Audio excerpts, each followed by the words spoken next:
Agricultor, ganadero, en la correduría de Asaja tenemos el seguro que necesitas. Maquinaria, tractores, naves, responsabilidad civil de caza, perros, caballos o pesca. Como autónomo dispones de un seguro de baja diaria laboral para ti y tus trabajadores. Y recuerda que también tienes seguros generales. Tráenos tu cartera de seguros a las oficinas de Asaja Burgos y te hacemos un estudio personalizado.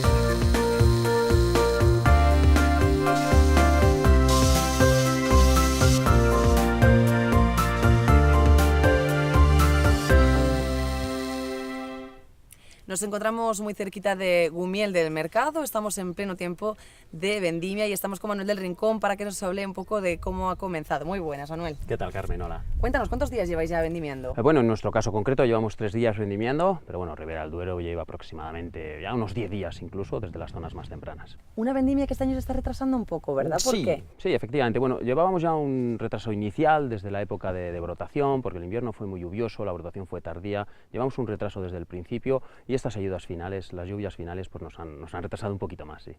¿Qué estimación tenéis tanto de producción como de calidad de la uva? Bueno, de producción es un año un poquito difícil debido a esas últimas lluvias, como te digo, pero bueno, parece ser que va a haber un poquito más que el año pasado. Es un dato que manejamos, pero bueno, tampoco es del todo objetivo porque se lleva vendimiando solamente la mitad y el peso es mayor, parece ser, pero la floración ha sido en algunos casos diferente. Entendemos que no hay demasiados datos o demasiado fiables.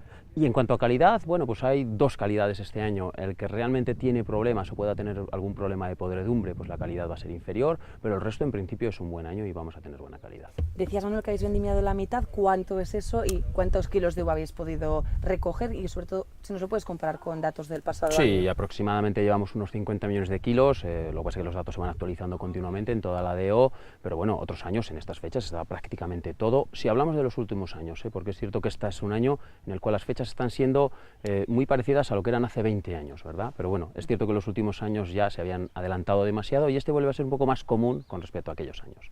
Según la Junta de Castilla y León, se va a producir un 13% más que en la media de los últimos años en zonas productoras con denominación de origen. Sí, ¿Crees que es un dato fiable? Es un dato que puede ser fiable, efectivamente, lo vamos a ver al final. ¿Y qué depende de cómo va a ir esta vendimia? ¿Qué tiempo va a tener que hacer o cómo puede afectar igual las lluvias de este fin de semana? Bueno, lo ideal sería que hiciera como está haciendo hoy ya durante los próximos 10 días, sería perfecto para todos. Si este fin de semana llueve, hay bastantes posibilidades de que lo haga y en otras zonas parece ser, o en otras webs parece ser que dicen que no. Si llueve realmente en algunos viñedos se puede complicar mucho, viñedos con problemas de botrytis, viñedos que realmente son propensos a ello, pues pueden tener realmente problemas y esa uva se puede quedar en el campo. ¿Hay en esta zona riesgo de podredumbre? En Ribera del Duero en general hay algunas zonas con riesgo de podredumbre, las zonas bajas, las zonas más frescas, los viñedos peor cuidados, peor trabajados, que no están aireados, desnietados, deshojados, tratados, etcétera, esos viñedos tienen riesgo. No es la DO, una DO, digamos, con riesgo de podredumbre, ni siquiera un año como este, pero hay algún porcentaje que sí. ¿En qué favorece la recogida de la uva a mano para que no aparezca esa Simplemente si tú tienes podredumbre y lo recoges a mano, lo que puedes hacer es seleccionarlo, es decir, es no recogerlo. La máquina no es selectiva al respecto. Bien es cierto que el Consejo Regulador tiene sus controles y revisan esos viñedos antes de ser vendimiados a máquina. En vuestro caso, ¿cómo realizáis esta vendimia? Nosotros lo hacemos manual y lo hacemos en cajas de 12 kilos, con lo cual pues en ese sentido no tenemos nada de podredumbre. ¿Cuánta gente puede trabajar y cuántas hectáreas tenéis ahora mismo? Bueno, nosotros tenemos 25 hectáreas de viñedo, que es lo que estamos trabajando, y hoy en concreto tenemos 35 personas vendimiando, más resto de equipo, porque bueno, queremos avanzar un poquito con estos días e ir avanzando. Manuel, ¿cómo se sabe que la uva ya está lo suficientemente madura como para comenzar a vendimiar?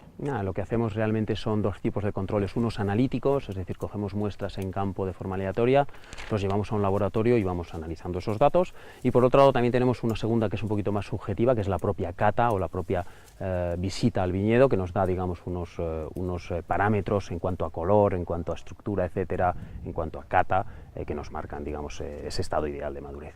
Manuel, ¿qué te parece si nos adentramos un poco en el viñedo y nos enseñas de primera mano cómo está la uva en estos momentos? Perfecto. Y incluso la catamos? Muy bien, adelante.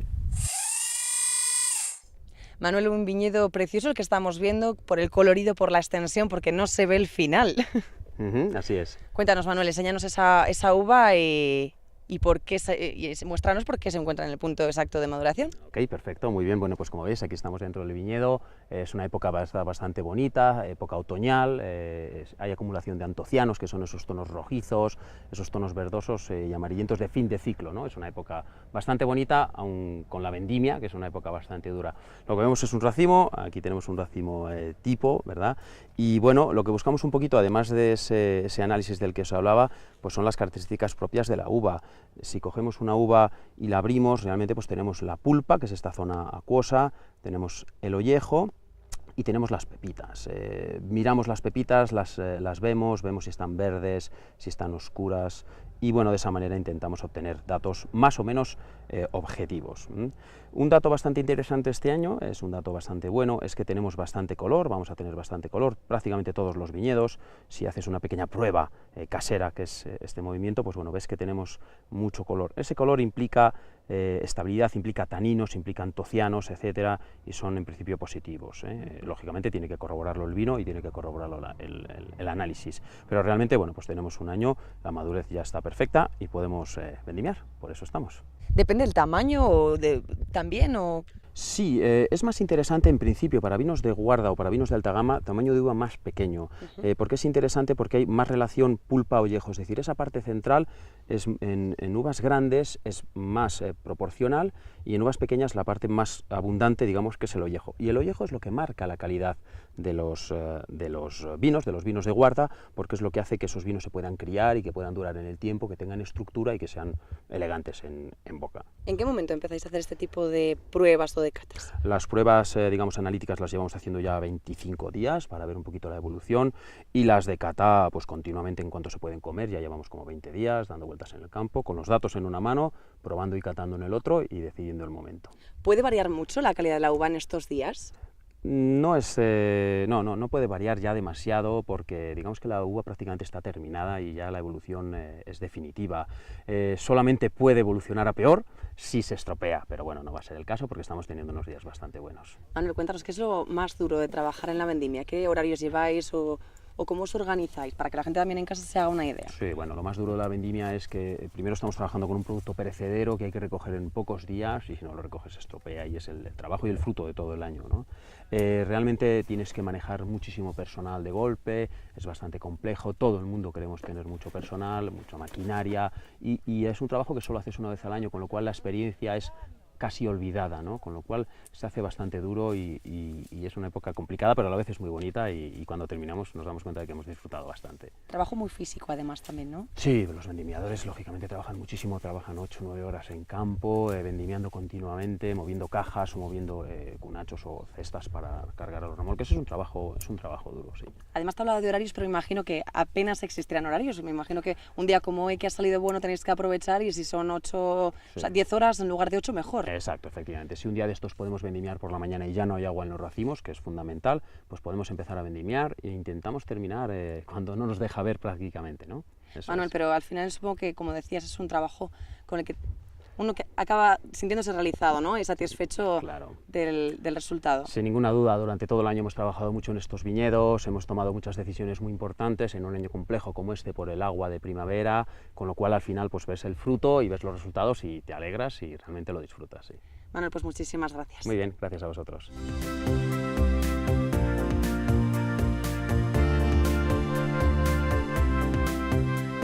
Continuamos ahora hablando con Rafa para hablar un poco de los precios de la uva. Rafa, cuéntanos, ¿esta campaña crees que va a ser positiva para el agricultor o no? Bueno, no seré yo quien ponga precio a la uva en la Ribera del Duero, pero sí que tenemos que dejar muy claro que estamos en una denominación de origen que siempre se ha caracterizado por su calidad. Y la calidad de los vinos los da fundamentalmente la uva. Hay otros factores, pero fundamentalmente la uva. Si queremos mantener unos vinos de calidad, es fundamental que se pague la uva. ¿Por qué? Porque si no el viticultor va a hacer unas labores mínimas y esa uva no va a tener la calidad que se requiere. Hemos estado viendo ahora sobre el campo cómo vemos racimos en el suelo que se han cortado precisamente para eso, para que tenga calidad. Se hacen tratamientos constantemente, etcétera, etcétera. Todo eso se hace para que tengamos una uva de calidad, y la uva de calidad hay que pagarla. Rafa, según he podido encontrar en algunos foros, la uva hace unos 4 años se pagaba unos 20 céntimos. ¿Este año qué precio podría rondar? Bueno, 20 céntimos es ruinoso, a 20 céntimos no se produce. Insisto, depende mucho de la calidad. No es lo mismo que vendamos a grandes empresas que hacen vinos sin la calidad precisa que vendamos a grandes marcas. Podríamos hablar de un precio mínimo de entre los 80 céntimos y el euro. A partir de ahí podríamos hablar. Rafa, me gustaría preguntarte ahora por otro tema. Ha habido 2 sindicatos que han denunciado que hay empresas que están pagando de menos a los trabajadores para que su empresa sea más rentable. Sí, al parecer, yo desconozco el tema, pero la noticia era que empresas de servicios están haciendo esa práctica.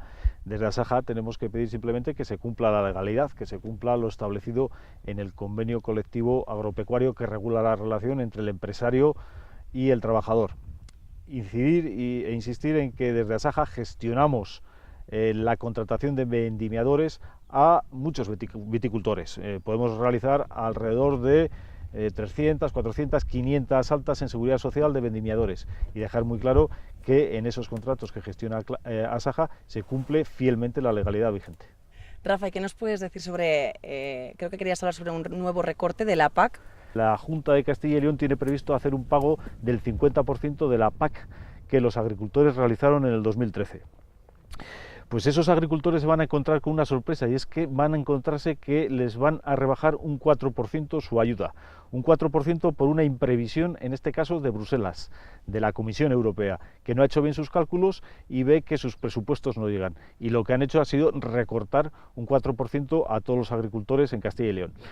Esto va a suponer que nuestros agricultores de media van a dejar de percibir alrededor de los 550 euros y se da la gran paradoja de que este recorte se va a producir solo sobre aquellas PAC que superen los 2.000 euros, con lo cual el sector que cobra menos de 2.000 euros, que normalmente es el que no está afiliado a la Seguridad Social, es el que no va a tener esta penalización, algo totalmente paradójico. Rafa, muchísimas gracias por atendernos y continuamos, ¿te parece?, conociendo ese cartel de precios. Muy bien.